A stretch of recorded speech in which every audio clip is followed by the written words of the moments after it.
En el nombre del Padre, del Hijo y del Espíritu Santo. Amén. Ave María Purísima. Estimados hermanos, estamos en el último domingo del año litúrgico que nos recuerda justamente el año litúrgico es una manera de reproducir toda la obra de Dios desde la creación hasta el fin del mundo, cuando Él volverá. Y el año litúrgico pues nos habla de todo lo, cuando se considera el tiempo de Adviento, se considera el tiempo que precedió la venida de nuestro Señor, y después la venida de nuestro Señor, la vida de nuestro Señor, y después del tiempo de Pascua, tiempo después de la resurrección de nuestro Señor, viene el tiempo después de Pentecostés, que es el que estamos terminando, y que nos recuerda pues todo ese periodo de tiempo que la Iglesia ha vivido después de que nuestro Señor volvió al cielo y que estamos viviendo actualmente. Entonces, les decía que en la Iglesia Conciliar se ha suprimido la fiesta de Cristo Rey el último domingo de octubre, porque se considera que el reino de Jesucristo no es posible en esta vida, en este mundo, y por eso se lo ha puesto en el último domingo del año litúrgico, como si el reino de Jesucristo solo debiera ser para la otra vida o después de la última venida de nuestro Señor. Pero no es así, o sea que el reino de Jesucristo, de Cristo Rey, es posible en este mundo, y de hecho la Virgen Nuestra Señora en Fátima dijo: al fin mi corazón inmaculado triunfará. Quiere decir que antes del fin del mundo habrá un periodo en el cual la Iglesia tenga un tiempo de prosperidad, de paz y de libertad que vendrá, y ese será el reino de Cristo Rey en la tierra. Entonces nosotros lo veremos, no lo veremos, pues Dios espero que sí. Pero como Dios quiera, nosotros mientras no llegue, pensaremos que sí es posible y que sí llegará. Pero nuestro Señor en este Evangelio de hoy nos habla pues lo que pasará al fin del mundo, ¿verdad? Todo lo que nuestro Señor dice en este Evangelio, hay cosas que no forzosamente pasarán al mismo tiempo. Puede ser que unas pasen antes y otras después. Nosotros leemos el Evangelio todo junto, ¿verdad? Que va en esa época, la Iglesia ha interpretado estos textos, los padres de la Iglesia, a lo largo de los siglos, los santos, y sí, finalmente habrá ciertas características antes del fin del mundo. Será que el Evangelio será predicado en todo el mundo, que ya será predicado. Algunos piensan que cuando sea realmente, que sea no forzosamente a fondo, que todos los pueblos se conviertan, pero hay otros exégetas que dicen que sí, que sí, realmente habrá un momento en que todo el mundo realmente se convierta, todas las naciones, y que habrá una época dorada para la Iglesia. Pero bueno, hay dos interpretaciones. Los autores católicos difieren. Algunos dicen que no es necesario que llegue así que realmente todo el mundo se convierta completamente. Y también la conversión, o sea, la venida del anticristo, que pues todavía no ha sucedido, pero cuando vemos la situación que vivimos en este mundo, cómo está la situación de la Iglesia, de la sociedad, del mundo, podemos temer que el anticristo esté cerca ya, porque ese es el clima, es la situación que él necesita para poder reinar. Cuando la Iglesia esté realmente eclipsada, la Iglesia, porque el demonio y sus secuaces no se pueden manifestar cuando Dios está presente. Tiene que estar Dios ausente, porque si Dios está presente, ellos no pueden manifestarse, no pueden hacer lo que quieren. Pero en la medida que Dios se vuelve ausente de la sociedad, que la iglesia se vuelve ausente, que la iglesia está eclipsada, en esa medida el demonio tiene más poder y hace más lo que él quiere, y es más osado en sus obras. Y nosotros vemos que pues hoy que la iglesia está en crisis, que las naciones pierden la fe, que el pecado sube por todos lados, que cada vez los hombres se animan a hacer cosas más graves, más ofensivas a Dios. Entonces vemos como tenemos cada vez situaciones más graves en el mundo. Ahora pronto va a entrar el nuevo gobierno en México. No sé qué vamos a sufrir, qué vamos a vivir. Hay que pedir mucho a Dios, pero es que como ya no hay almas que rezan, ya no hay almas que ofrecen sus sacrificios, ya no hay almas con fe que invoquen a Dios, entonces el demonio hace lo que quiere. Y ya no hay barreras. ¿Cuáles son las barreras que el demonio lo atan, le impiden actuar, manifestarse? Es que haya personas que tienen la fe, que aman a Dios, que se portan bien y que están cerca de Dios. Es en esa medida que hay personas buenas que tienen la verdadera fe católica, de la verdadera fe tradicional. En esa medida el demonio no puede actuar en el mundo.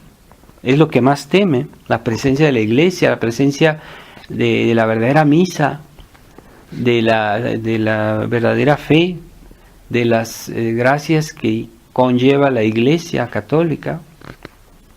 Pero como cada vez la iglesia católica está más ausente, entonces el demonio está más presente, ¿verdad? Más presente en la sociedad, y vamos a ver cosas más graves porque vemos que cada día la situación se degrada más, y que las declaraciones que hace el Papa Francisco cada vez son más graves, más escandalosas, y pues que contrarían nuestra fe, que hieren nuestra fe, que hieren nuestros sentimientos cristianos. Oír esos comentarios, esas alusiones que hace sobre temas de primera importancia, de nuestra, que tocan de cerca lo más sagrado que tenemos, las verdades de nuestra fe. Entonces esa ausencia de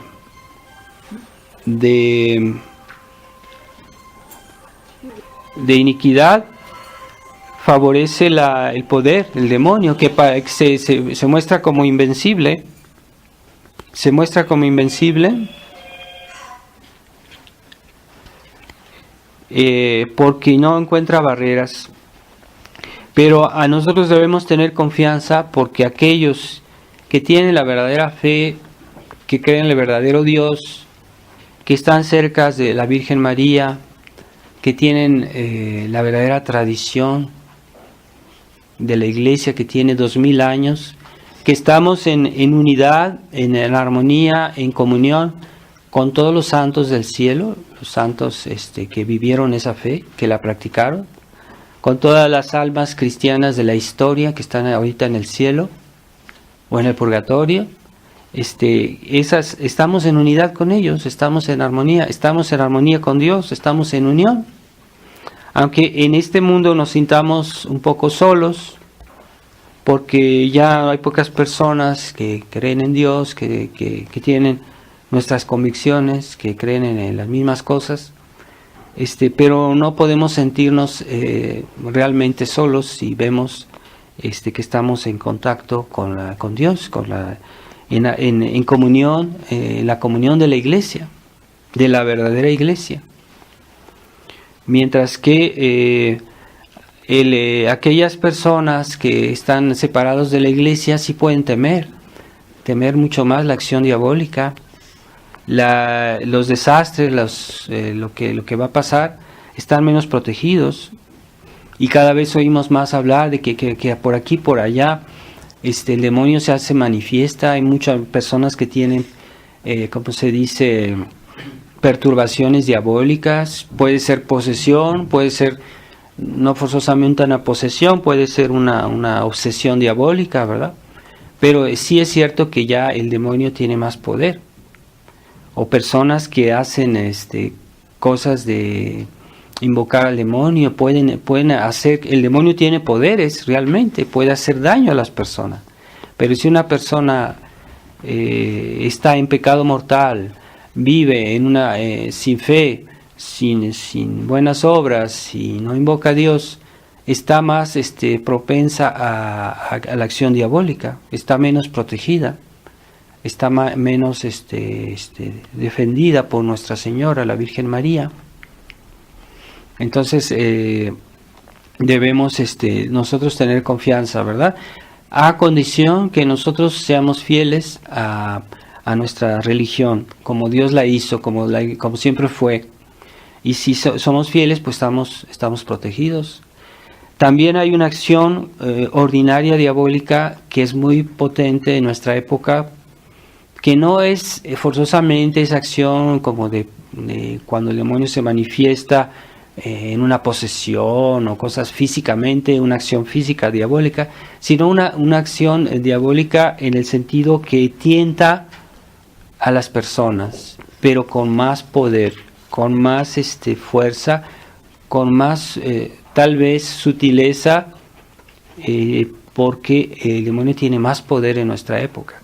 Y en ese sentido también tienta a los buenos, a las personas que son católicas, a las personas que creen, tienen la verdadera fe, nos ataca con más fuerza, de manera como tentación, ¿verdad? O nos quiere hacer olvidar lo importante y dar mucha importancia a lo que no es importante. En ese sentido fue que la Virgen dijo que el demonio oscurecería la inteligencia de los hombres de iglesia, porque han olvidado la oración y la penitencia. Entonces es muy importante tener ese espíritu de oración y penitencia para que el demonio no oscurezca nuestra inteligencia y que nos haga, tal vez no enseguida, él nos hará caer en cosas muy graves, pero nos hace perder el sentido de las cosas, de la importancia, nos trata de desequilibrar en nuestros sentimientos, en nuestra vida cotidiana. Él intenta cualquier tipo de desequilibrio para debilitarnos, para hacernos perder la confianza, para hacernos perder el fervor, para hacernos perder la intensidad de la fe. No digo que nos haga perder la fe así toda de golpe, no. El demonio trata de hacernos debilitar ciertos sentimientos, la fe, la esperanza, la caridad. Y también dice la Escritura que en los últimos tiempos muchos se enfriarán, será muy difícil salvarse porque se enfriará la fe, la caridad. Se enfriará la caridad, no solo la fe, la caridad. Entonces no basta tener la fe, porque hoy hay muchos, sobre todo eso se ve en internet o en otros lugares, hay muchas personas que sí defienden la fe como ellos consideran poderlo hacer, pero también no se insiste tanto en la caridad, en el amor de Dios. No tanto como hoy se entiende la caridad con el prójimo, no, ante todo el amor a Dios. Y del amor a Dios desciende nuestra caridad al prójimo.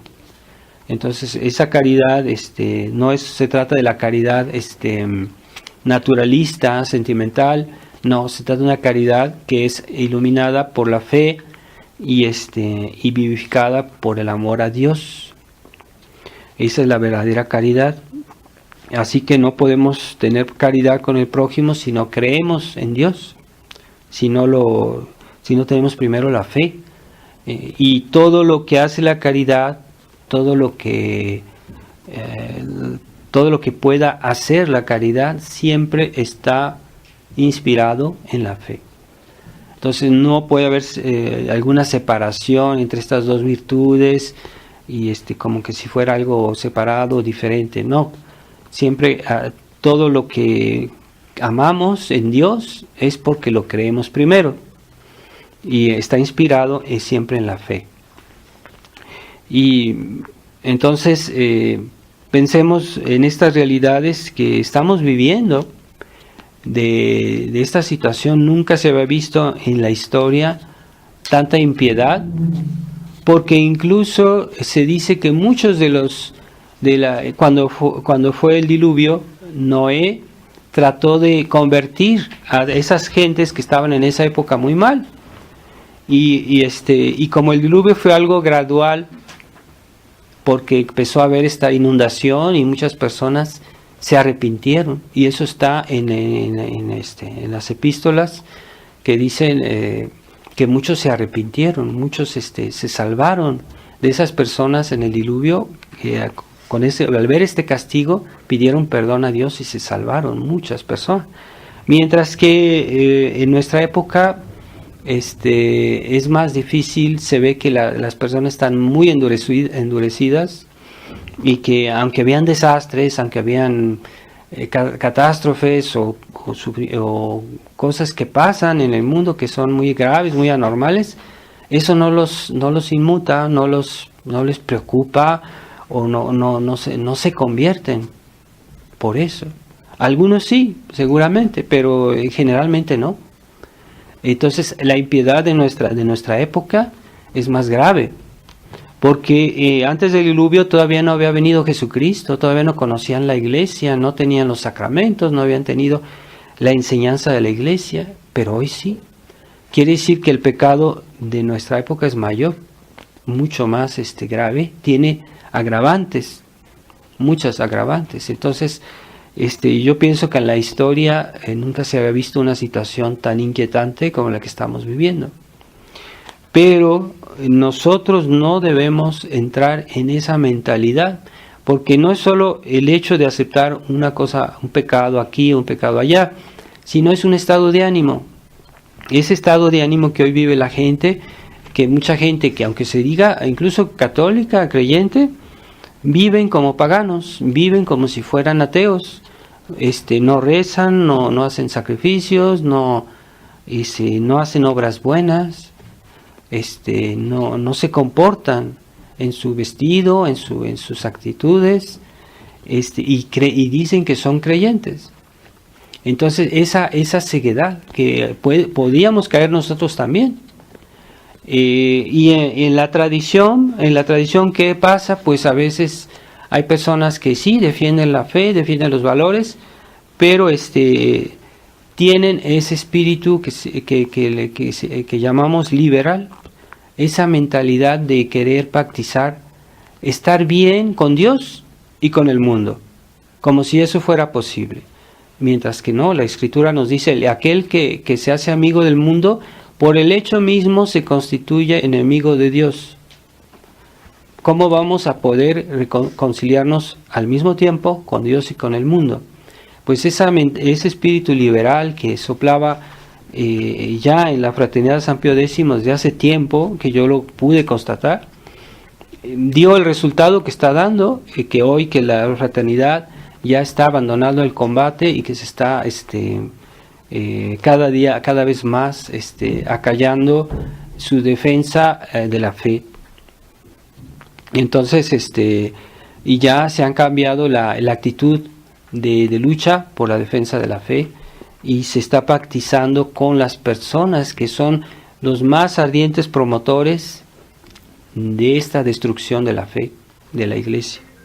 Entonces ahí está, esto es muy grave, esta situación, pero por eso hay que tener vigilancia, ¿verdad? No solo evitar el pecado franco y abierto, sino también una actitud de alma, una actitud de mundanidad, de compromiso y de contaminación de las ideas de nuestra época, las ideas malas de nuestra época, del liberalismo, que invade también los corazones.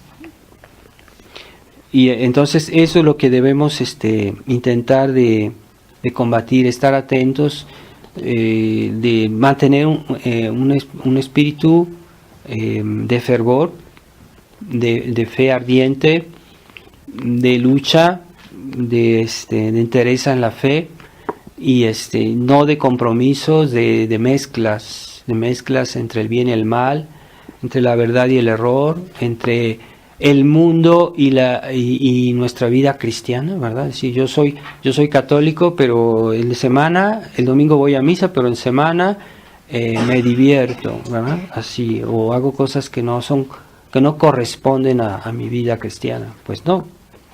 Entonces, todo eso nos contagia, ¿verdad? Nos puede contagiar en nuestra vida cristiana y nos puede debilitar. Es muy fácil, o más fácil que nunca, contagiarse del espíritu del mundo. Entonces, atención ciertamente a veces nosotros también debemos informarnos de lo que pasa, en lo que está pasando en el mundo. A veces vemos las noticias, pero cuidado, ¿verdad? Con mucho cuidado, hay que saber tomar y dejar, y no tomar todo y no exagerar en esas cosas que vemos. Hay cosas que no hay que ver, por ejemplo en internet o en los medios de comunicación, y hay cosas que sí, si las vemos, pues con cuidado y mucha prudencia, y permanecer, que nuestro corazón permanezca limpio y entero en nuestra adhesión a la fe de Dios, a la fe de la Iglesia. Entonces, releamos este Evangelio que dice tantas cosas. Habría mucho que decir, se necesitaría mucho tiempo para exponerlo bien, pero podemos releerlo esta tarde, por ejemplo, y meditemos a ver en qué puede ser que estemos concernidos en nuestra época. Ciertamente, cada vez más, uno se pregunta, ¿estamos ya al final de este mundo? Sí, uno se lo puede preguntar legítimamente, ¿verdad? Que estamos tal vez cerca de la última venida de nuestro Señor. Pidamos a Nuestra Señora que nos proteja, a Nuestra Señora de Fátima, y que permita que haya un triunfo de su Iglesia lo más pronto posible, porque más se espera, más almas se pierden, más la juventud se echa a perder, y ya es como más difícil curar a alguien que ha tenido una enfermedad más avanzada. Es más difícil curarlo, más difícil va a ser el trabajo de restauración con una persona que realmente ha destruido no solo su alma, a veces hasta el cuerpo, hasta a veces la psicología de las personas está afectada. Hay gente que está dañada ya, incluso físicamente, por tantos abusos, tantos pecados. Bueno, entonces vamos a pedirle a Nuestra Señora y que nos proteja y que conceda, que nos obtenga de Dios el triunfo de su corazón inmaculado. Ave María Purísima, en nombre del Padre, del Hijo y del Espíritu Santo. Amén.